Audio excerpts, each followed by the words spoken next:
I was standing in my barbershop on West 7 Mile Road in Detroit when my phone rang with the news that would change everything I thought I knew about my father. It was October 15th, 2024, a Tuesday morning, and I just finished giving old Mr. Henderson his weekly fade. My name is Marcus Elijah Thompson. I'm 58 years old, and I've been cutting hair in this same neighborhood for 34 years. That phone call was from Patterson and Associates, the law firm handling my father's estate. What the attorney told me in the next 10 minutes made me question whether my father had loved me at all. Before I get into what happened, I need you to understand something. If you're watching this from wherever you are in the world, take a second and let me know in the comments where you're tuning in from and what time it is there. And if you haven't already, hit that subscribe button and drop a like, because this story gets deeper than anything I could have imagined. This isn't just about an inheritance. This is about legacy, respect, and discovering that sometimes the things that look worthless hold more value than we could ever dream. My father, Samuel Marcus Thompson, passed away on September 28, 2024. At the age of 82, he'd built an empire in Detroit's barbering community. 3 shops, all profitable, all respected institutions in our city. The flagship on Livermore Avenue had been operating since 1968. The second location on Grand River opened in 1981. The third, in the revitalized downtown area near the GM Renaissance Center, opened in 2015 when the city started coming back. Together, those 3 barbershops grossed approximately $890,000 annually. My father had built something real, something that meant jobs for 15 barbers, stability for their families, and a gathering place for black men in Detroit to get their hair cut with dignity and their voices heard with respect. I'd worked alongside my father for 22 years before opening my own small shop in 2010. I learned everything from him. How to hold the clippers at the right angle. How to listen more than you talk. How to make every client feel like they mattered, whether they were a CEO or a man down on his luck. My younger brother, Devin, went to business school at Michigan State University. He got his MBA, worked in corporate finance for a decade, and always talked about barbering like it was beneath him. He'd visit the shops maybe twice a year, usually around the holidays, wearing his expensive suits and checking his phone the whole time. So when attorney Patricia Monroe told me that Devin was inheriting all 3 barbershops, and I was receiving a personal item of sentimental value, I felt like someone had reached into my chest and pulled out my heart. I stood there in my shop, the clippers still humming in my hand, unable to process what I was hearing. Patricia's voice was professional, detached, as she explained that the will was clear and legally binding. Devin would receive Thompson's Barbershops, Incorporated, all assets, all properties, all equipment, and all business accounts. The personal item for me would be delivered separately. I didn't cry. Not then. I'd learned a long time ago that black men in Detroit don't always have the luxury of falling apart, especially not in public, especially not in our own businesses where people depend on us to be strong. But I felt something break inside me. Mr. Henderson asked if I was all right. I told him I was fine, finished his cut, refused his $20 tip, and told him it was on the house. After he left, I locked the door, flipped the sign to closed, and sat in my barber chair for 3 hours trying to understand why my father had done this. The personal item arrived 1 week later. It was delivered by a courier service to my shop on October 22nd at approximately 2:30 in the afternoon. A small wooden box, maybe 8 inches long, 4 inches wide, 3 inches deep. The wood was dark mahogany, polished but aged, with a brass clasp that had turned green with time. Inside, nestled in faded red velvet, was a straight razor. Not just any razor. This was a vintage piece, the handle made of what looked like horn or bone, the blade folded meekly into it. There was an inscription on the blade in elegant script, though I couldn't make out all the words. They looked like initials. I picked it up carefully. The weight felt substantial, real, like it had been made back when craftsmen took pride in every detail. But that was it. That was my inheritance. A straight razor, while my brother got 3 barbershops worth nearly $2 million in total assets. I set the box on my workstation and stared at it for a long time. Part of me wanted to throw it across the room.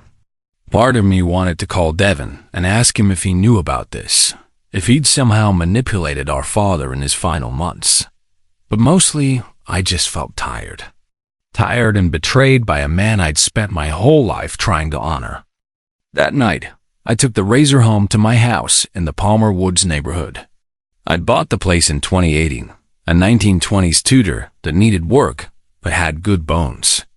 My wife, Angela, had passed away from breast cancer in 2020, so it was just me rattling around in 4 bedrooms and too many memories. I set the wooden box on the dining room table and opened a bottle of Woodford Reserve bourbon. I wasn't much of a drinker, but that night I needed something to dull the edge of what I was feeling. I called my daughter, Jasmine. She was 31, living in Chicago, working as a civil rights attorney. She'd always been close to her grandfather. When I told her about the will, about the barbershops going to Devon, about the razor, there was a long silence on the phone. Then she said something that surprised me. "Dad, Grandpa Samuel didn't do anything without a reason. You know that. There's something you're not seeing yet." I told her I didn't see how a straight razor could possibly explain cutting me out of the family business. She told me to sleep on it, to look at the razor more carefully, and to remember that her grandfather had always valued craft over commerce. I didn't sleep much that night. I kept thinking about all the hours I'd spend in those barbershops, learning the trade, building relationships with clients, carrying on the tradition my father had started. I thought about how Devin had barely set foot in a shop except to collect quarterly dividend checks after Dad made him a partial owner in 2019. It didn't make sense. Nothing made sense. Around 3 in the morning, I got up, went back to the dining room, and examined the razor under a bright lamp. That's when I noticed something I'd missed before. On the underside of the handle, barely visible, were 3 letters carved into the material. SMT, Samuel Marcus Thompson. My father's initials. The next day, I did something I probably should have thought through more carefully. I called Devin. He answered on the 4th ring, his voice carrying that smooth confidence that had always irritated me. "Marcus, hey, I was going to call you." "Look, about the will." I cut him off. I asked him if he knew. If he knew Dad was leaving him everything. There was a pause, and then he said, "Dad and I discussed the business succession extensively over the past 2 years. He felt I had the management skills and financial background to expand the brand. You're an excellent barber, Marcus, but you never wanted to think bigger. This isn't personal. It's business." The way he said it, like he was quoting a movie line, like he was explaining something obvious to a child, made my jaw clench so hard I thought I might crack a tooth. I asked him about the razor. He laughed. "The old straight razor?" "Yeah, Dad mentioned something about that being for you. Some sentimental thing. Look, if you want, once I restructured the businesses, maybe I can find a position for you. Assistant manager or something. We can talk about it." I hung up without saying goodbye. I'd never felt such a combination of rage and grief in my entire life. My brother was offering me a job in the businesses my father and I had built. He was talking about restructuring and expanding the brand. Like these weren't sacred spaces where men came to feel human, to feel respected, to feel seen. November rolled in cold and gray, typical Detroit autumn. I threw myself into work at my own shop, trying not to think about the inheritance, trying not to check Devin's social media, where he was already posting about exciting new directions for Thompson's barbershops. But the razor stayed with me. I kept it in the wooden box in my shop, on the shelf behind my station. Clients would ask about it sometimes. I'd tell them it was a family heirloom, nothing special. But every time I looked at it, I felt my father's absence like a physical weight. On November 12th, something happened that would crack this whole thing wide open. A man walked into my shop around 4 p.m. He was white, maybe 65 years old, wearing a tweed jacket and wire-rimmed glasses.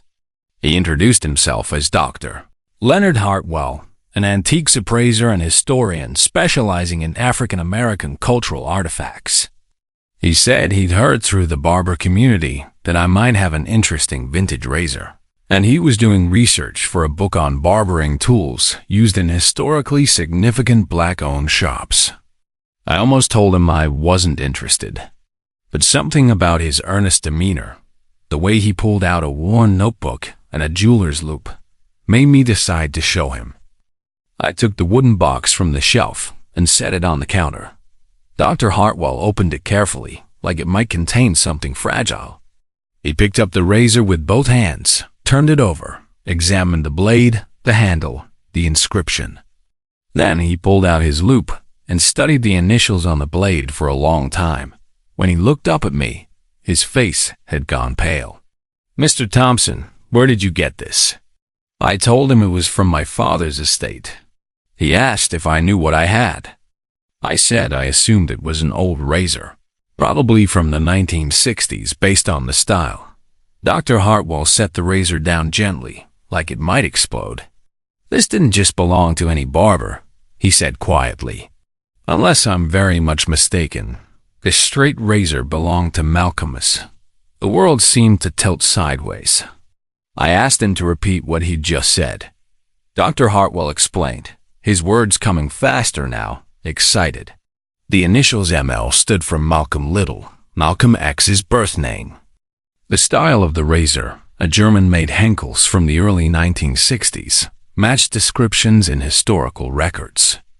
But more than that, there was a distinctive pattern of wear on the handle, and a small chip in the horn material that matched a photograph he'd seen in the archives of the Schomburg Center for Research in Black Culture in New York. Malcolm X had used a straight razor exactly like this one, possibly this exact razor, during his years in Detroit and New York. I couldn't speak. Dr. Hartwell asked if he could take photographs and run some tests, non-invasive analysis that could potentially authenticate the razor's provenance. I nodded, still unable to process what I was hearing. He spent the next hour documenting every angle, every mark, every detail. Before he left, he told me something that made my knees weak. "If this is authenticated, Mr. Thompson, you're looking at an artifact worth potentially $3 to $5 million. Museums would go to war over this. Private collectors would mortgage their houses. This isn't just a razor. This is a piece of our history." After Dr. Hartwell left, I locked the door to my shop again. I took the razor out of its box and held it in both hands. $3 to $5 million. My father had left me something worth more than all 3 barbershops combined. But why? How? My dad had started barbering in Detroit in 1965. Malcolm X had been assassinated in February 1965. Had they known each other? Had my father been holding on to this secret for nearly 60 years? And why hadn't he told me? I started digging. That night, I went home and pulled out every box of my father's belongings that I'd packed up from his house after he died.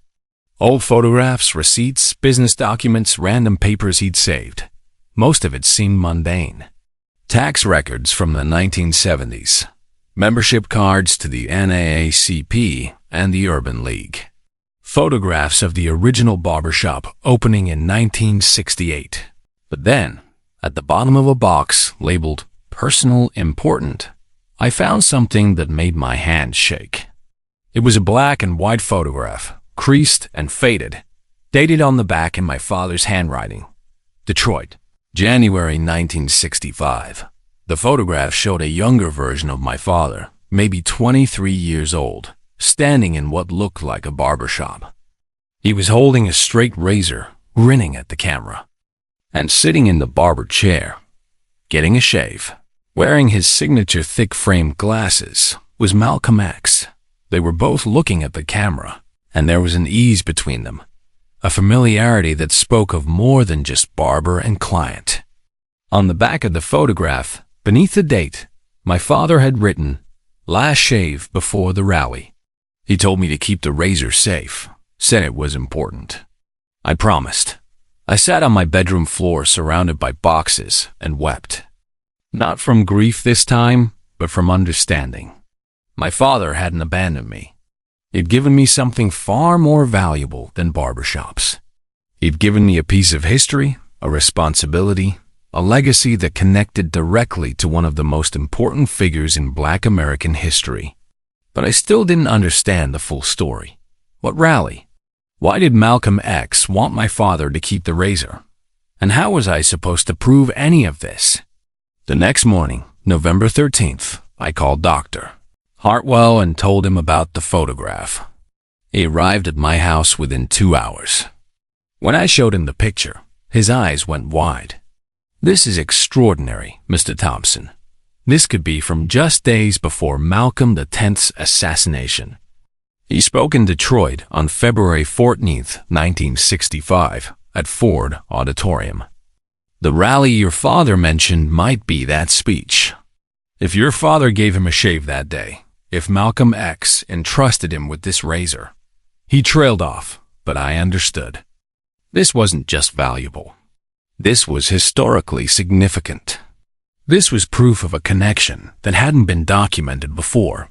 Dr. Hartwell and I spent the next 3 weeks working together. He brought in experts, historians who specialized in Malcolm X's life, material scientists who could analyze the razor without damaging it, archivists who combed through records from Detroit in the 1960s. What they found was astonishing. My father, Samuel Thompson, had worked at a barber shop on 12th Street in Detroit from 1963 to 1968 before opening his own place. That shop had been a gathering point for civil rights activists, Nation of Islam members, and Black Power organizers. Malcolm X had visited Detroit multiple times during those years, and several witnesses, men now in their 80s and 90s, remembered Samuel Thompson as one of Malcolm's preferred barbers. One old man, Lawrence Jackson, 88 years old, living in a senior community in Southfield, told us a story that brought tears to my eyes. He'd been at the barbershop that January day in 1965. He remembered Malcolm X telling my father, "Young brother, you've got good hands and a steady mind. I want you to keep this razor, not for its value, but because it represents something. Every time I used it, I was preparing myself to face the world with dignity. That's what you barbers do.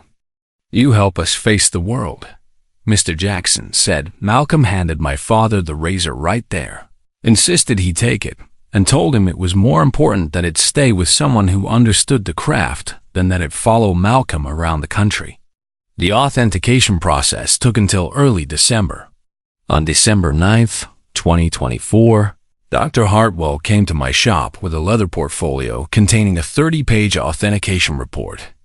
The razor had been confirmed as a Henkel straight razor manufactured in Solingen, Germany, between 1958 and 1963. Microscopic analysis of the wear patterns, comparison with historical photographs, testimonies from witnesses, and my father's dated photograph all confirmed the same conclusion. This was Malcolm X's razor, gifted to Samuel Thompson in January 1965.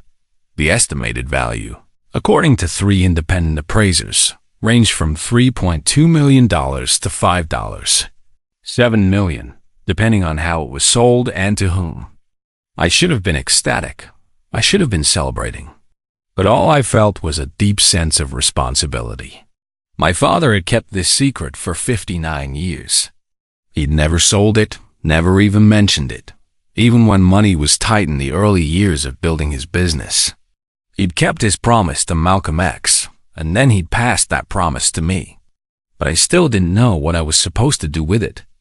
And I had a feeling that once word got out, once Devin learned what this razor was worth, my problems were about to multiply. I was right. On December 11th, 2 days after the authentication, Devin showed up at my shop unannounced. It was 7 p.m. after I'd closed for the day. I was sweeping up when I heard aggressive knocking on the glass door. When I opened it, Devin pushed past me, his face red with anger. "You need to tell me right now, Marcus, what the hell is going on?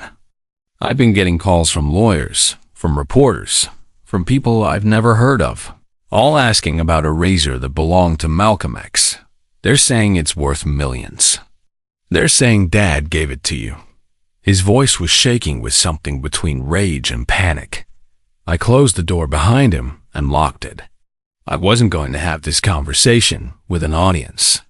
Devin was pacing back and forth, his expensive Italian shoes squeaking on my linoleum floor. I told him to sit down. He refused. I sat down anyway, in my barber chair. The same chair I'd sat in thousands of times while listening to men pour out their problems. "Yes," I said calmly. "Dad left me a straight razor. Yes, it belonged to Malcolm X. Yes, it's been authenticated. And yes, it's worth somewhere between $3 and $5 million. Devin's face went through several expressions in rapid succession. Shock, disbelief, calculation, and then something ugly. Greed mixed with resentment. "That's impossible. Dad would have told me. We talked about everything. We discussed the entire estate plan. He never mentioned anything about Malcolm X or a razor worth millions." I pulled out my phone and showed him the photograph of our father with Malcolm X. I watched his eyes scan the image, saw the moment it registered that this was real. "Where did you get this?" he demanded. I told him I found it in Dad's belongings, in a box labeled personal and important. Devin's jaw clenched. "This changes everything, Marcus. That razor is part of Dad's estate. It needs to be appraised and divided according to the will. I'd been expecting this. I'd spent the past 2 days consulting with my daughter Jasmine, who'd put me in touch with 2 estate attorneys and an expert in probate law. Actually, Devin, it doesn't change anything. Dad's will specifically stated that I was to receive a personal item of sentimental value. That's the razor. It was delivered to me according to his wishes. The will has been executed. The razor is mine." Devin's face turned even redder. "You don't understand. That razor is a business asset. It has monetary value. It can't just be classified as a personal item. I'm going to contest this. I'm going to file a motion with the probate court." I stood up then, slowly, and looked my brother in the eye. We were the same height, both 6 feet tall, but I'd spent 34 years on my feet cutting hair, and he'd spent his career behind a desk. I had the advantage of knowing how to stay calm under pressure. "You do what you need to do, Devin, but understand something. Dad didn't leave you that razor because you never understood what he was really building. Those barbershops weren't just businesses to him. They were sacred spaces. They were places where black men could come and feel respected, feel heard, feel human. You saw dollar signs. He saw dignity. That's why he left you the businesses, because you'll run them like businesses. And that's why he left me the razor, because I understand what it represents." Devin left that night, threatening lawyers and lawsuits. I let him go. I knew what was coming, and I'd already started preparing. The next morning, December 12th, I received a certified letter from Devin's attorney, Mitchell Chambers of Chambers and Roth LLP, a downtown Detroit firm that specialized in estate litigation. The letter demanded that I surrender the razor for proper valuation and equitable distribution, and threatened legal action if I didn't comply within 10 business days. I forwarded the letter to Jasmine, who forwarded it to her colleague, Sharon Williams, and a state attorney in Detroit who agreed to represent me. What followed was the most stressful Christmas season of my life. While Devin was posting on social media about exciting renovations at Thompson's Barbershops and bringing the brand into the 21st century, I was buried in legal documents, depositions, and meetings with lawyers. Sharon Williams was brilliant. She was 52 years old, a graduate of Howard University and Michigan Law, and she built a reputation for taking on complex estate cases with racial and cultural dimensions. She told me something on December 18th that gave me hope. "Marcus, the law is on your side. The will was clear. But more than that, your father left a paper trail. We just need to find it. We found it on January 7th, 2025. Sharon had subpoenaed all of my father's banking records, personal correspondence, and business files going back to 1965. In a storage unit in Highland Park that my father had rented under his name since 1985. We found 3 filing cabinets full of documents. Most were mundane, old tax returns, receipts, business permits. But in the bottom drawer of the 3rd cabinet, in a locked metal box, we found a handwritten letter dated August 15th, 2023, just over a year before my father's death. The letter was addressed to me. It explained everything. In his shaky handwriting, my father wrote, "Marcus, if you're reading this, I'm gone, and I pray you've discovered the truth about the razor. I should have told you while I was alive, but I was afraid. Afraid you'd want to sell it. Afraid the responsibility would be too much. But you were always the one who understood what barbering really means. Not just cutting hair, but holding space for our people. Malcolm X taught me that in the few times I had the honor of serving him. He told me that every time we make a black man look dignified, we're fighting back against a world that wants to make us invisible. The razor represents that fight. I kept it for 59 years. Never sold it even when your mother and I were struggling to pay rent. Now I'm passing that responsibility to you. Not the value of it in dollars, but the weight of what it represents. Your brother will get the businesses. He'll run them efficiently, probably make them more profitable, but you'll get the legacy. You'll understand why I chose this. Don't let anyone take it from you, son. Don't let anyone convince you it's just an object. It's a promise I made, and now it's a promise you're keeping."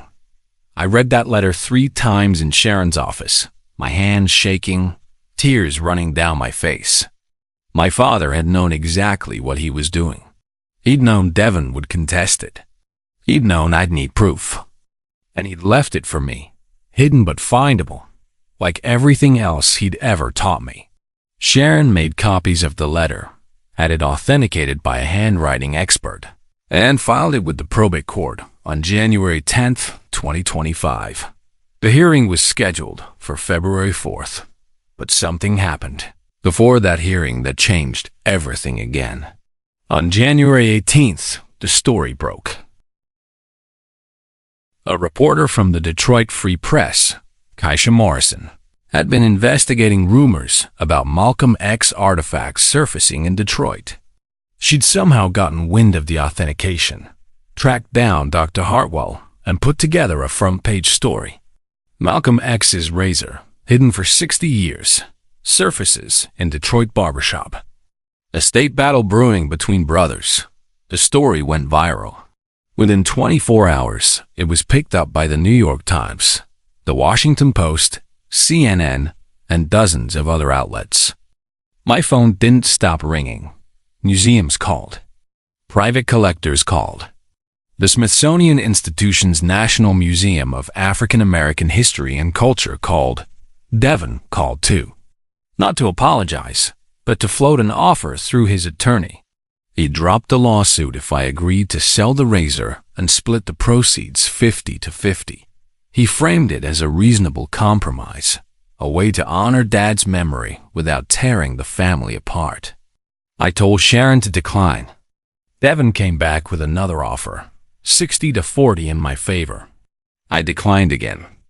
He couldn't understand why I wasn't jumping at millions of dollars. But he'd never understood what I'd learned from our father. Some things aren't for sale. Some promises can't be broken, even when breaking them would make you rich. The probate hearing on February 4th was standing room only. Local news crews set up outside the courthouse. Community activists showed up in support of what they called protecting Black cultural heritage. Devin arrived with Mitchell Chambers and 2 associate attorneys, all carrying leather briefcases that probably cost more than my monthly rent. I arrived with Sharon Williams and something more valuable, the truth. Judge Rebecca Thornton, a Black woman in her late 60s who presided over Wayne County Probate Court for 15 years, called the hearing to order at 9 a.m. sharp. Mitchell Chambers went first.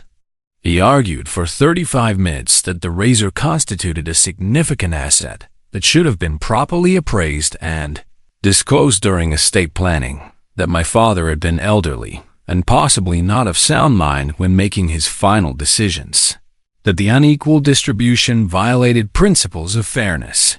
He used terms like fiduciary responsibility and equitable distribution and asset concealment.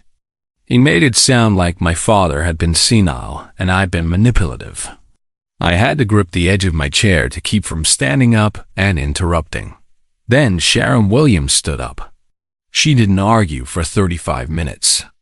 She argued for 8, and every word landed like a hammer. She presented my father's letter, authenticated and dated. She presented the will's clear language about a personal item of sentimental value. She presented testimony from Dr. Hartwell about the historical significance of the razor and why it couldn't be classified as a mere financial asset. And then she said something that I'll never forget. Your Honor, this case isn't about money. It's about understanding the difference between price and value. Samuel Thompson understood that difference his entire life. He built businesses that employed people, yes, but more importantly, he built spaces where Black men could hold their heads high. He gave his younger son those businesses because he had the skills to maintain them financially. He gave his older son this razor because he had the wisdom to maintain it spiritually. That was Samuel Thompson's choice, made in sound mind and with clear intention. The court should honor it. Judge Thornton took less than 20 minutes to deliberate. When she came back, her face was unreadable. She looked at Devin, then at me, then down at her notes. I've reviewed all submitted evidence, testimonies, and legal arguments. The will of Samuel Marcus Thompson is clear and unambiguous in its language. The razor was designated as a personal item of sentimental value to be bequeathed to Marcus Elijah Thompson. The letter dated August 15th, 2023, provides additional context regarding the decedent's intentions and mental state. I find no grounds for contestation. The will is upheld as written. The razor remains the sole property of Marcus Elijah Thompson. She banged her gavel. Devin stood up so fast his chair fell over. Mitchell Chambers put a hand on his shoulder, but Devin shook it off and stormed out of the courtroom without looking at me. I won't lie and say I felt only relief. Mostly I felt exhausted. Exhausted from months of fighting my own brother. Exhausted from defending my father's legacy. Exhausted from carrying the weight of a promise I didn't fully understand yet. Sharon Williams shook my hand outside the courthouse and told me I'd done the right thing. Dr. Hartwell, who'd attended the hearing, asked me what I planned to do with the razor. I told him honestly, I didn't know yet, but I knew what I wasn't going to do. I wasn't going to sell it to some private collector who'd lock it in a vault, and I wasn't going to keep it hidden in a box for another 60 years. Over the next month, I did something my father never did. I started talking to people, not just lawyers and historians, but community elders, people who'd known Malcolm X, people who understood what his life and death had meant to the movement. I spoke with members of the Malcolm X grassroots movement. I spoke with curators from the Charles H. Wright Museum of African American History in Detroit. I spoke with my daughter Jasmine almost every night, working through what the right choice would be. And slowly, painfully, I came to understand what my father had been trying to teach me all along. The razor wasn't mine to keep or sell. It was mine to steward. There's a difference. On March 15th, 2025, I held a press conference at my barbershop on West 7 Mile Road. Every local news station showed up. Dr. Hartwell was there. Sharon Williams was there. Community leaders were there. And Jasmine flew in from Chicago to stand beside me. I stood in front of the cameras with the wooden box containing Malcolm X's razor and made an announcement that shocked everyone, including the museums that had been aggressively courting me with multi-million-dollar offers. "My name is Marcus Elijah Thompson," I began, my voice steadier than I felt. "My father, Samuel Marcus Thompson, kept a promise to Malcolm X for 59 years. He never profited from it, never used it for personal gain, never broke the trust that was placed in him. Before he died, he passed that responsibility to me. I spent the last 5 months trying to understand what that means. And I've realized something important. This razor doesn't belong to me. It doesn't belong to any museum or collector. It belongs to all of us. It belongs to the history of black struggle, black dignity, and black excellence that Malcolm X represented and that my father honored every day of his life in his barbershops." I opened the wooden box so the cameras could see the razor. "Therefore, I'm donating this razor to the Charles H. Wright Museum of African American History here in Detroit, with 2 conditions. First, it will be permanently displayed, never locked away in storage. Second, the display will tell not just Malcolm X's story, but my father's story. The story of Samuel Thompson, a working-class black barber who was trusted with a piece of history and kept that trust for 6 decades. Because that trust, that integrity, that commitment to something bigger than yourself, that's the real legacy. Not the dollar value of an object, but the values of a life well lived." The room erupted in applause. Flashbulbs went off. Reporters shouted questions. But I was looking at Jasmine, who had tears streaming down her face, nodding at me with pride that made every hard decision worth it. The next day, the headlines were different. "Detroit Barber donates Malcolm X razor to museum, turns down millions. Legacy over profit. How one man honored his father's promise." The story went viral again, but this time, it wasn't about money or legal battles. It was about what happens when you choose integrity over wealth, when you understand that some things are priceless because they connect us to who we are and where we came from. The formal donation ceremony took place on April 12, 2025, at the Charles H. Wright Museum. The museum had worked quickly to create a special exhibit called "The Barber and the Revolutionary," a story of trust and legacy. The display included the razor, my father's photograph with Malcolm X, the letter my father had written to me, and a video interview where I told the full story.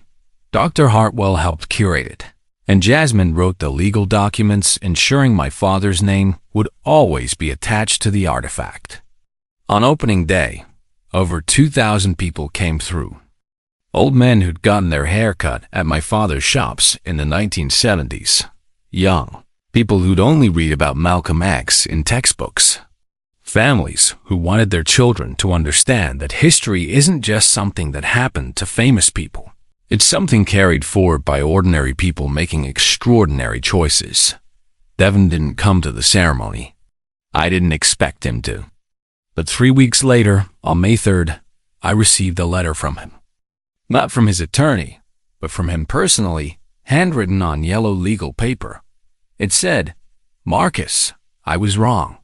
I spent the last few months angry, feeling cheated, feeling like you'd somehow stolen what should have been mine. But I watched your press conference. I read Dad's letter that the court released. And I finally understood what he was trying to teach us. You got the harder inheritance. You got the weight of a promise, the responsibility of stewardship, The burden of choosing what's right over what's profitable. I got businesses I can run with spreadsheets and marketing strategies.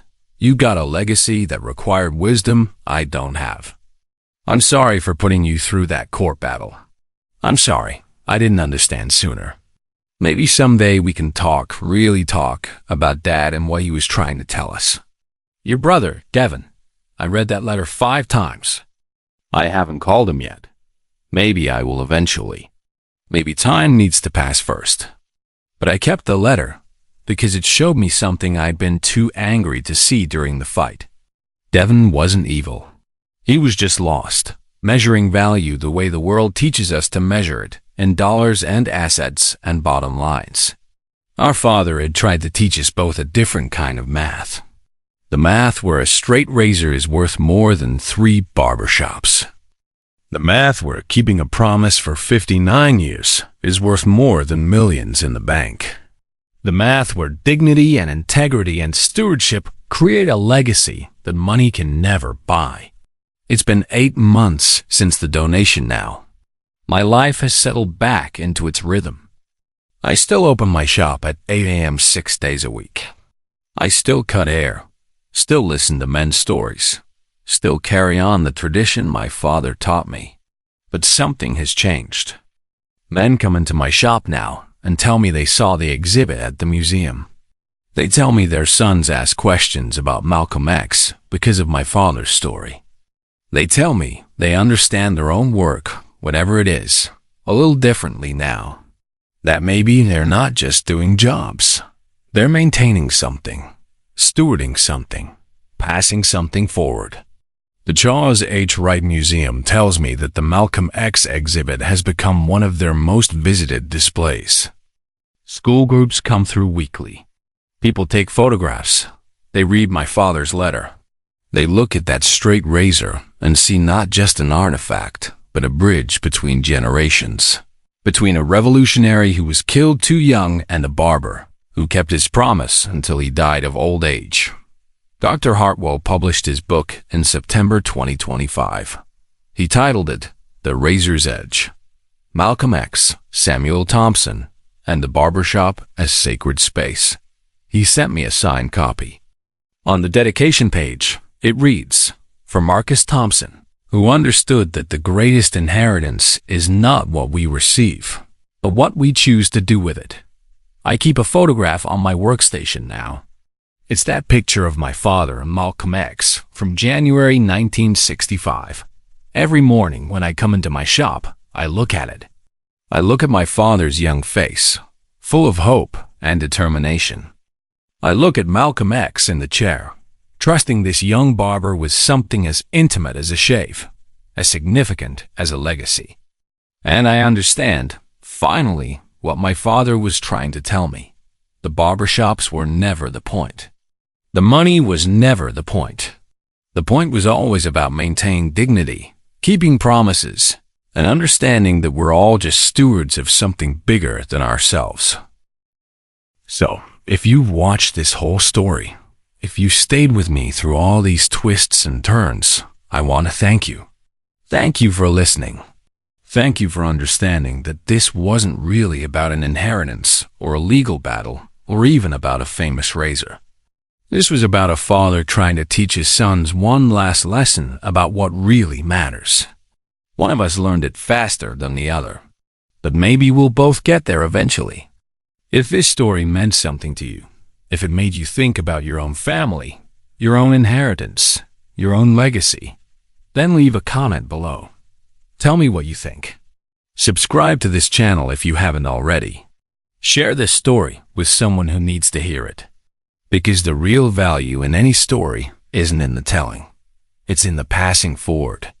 Just like that razor. Just like my father's promise. Just like everything worth keeping in this world. Thank you for being here. Thank you for listening. And remember, dignity is always worth more than dollars. And the promises we keep define us more than the profits we make.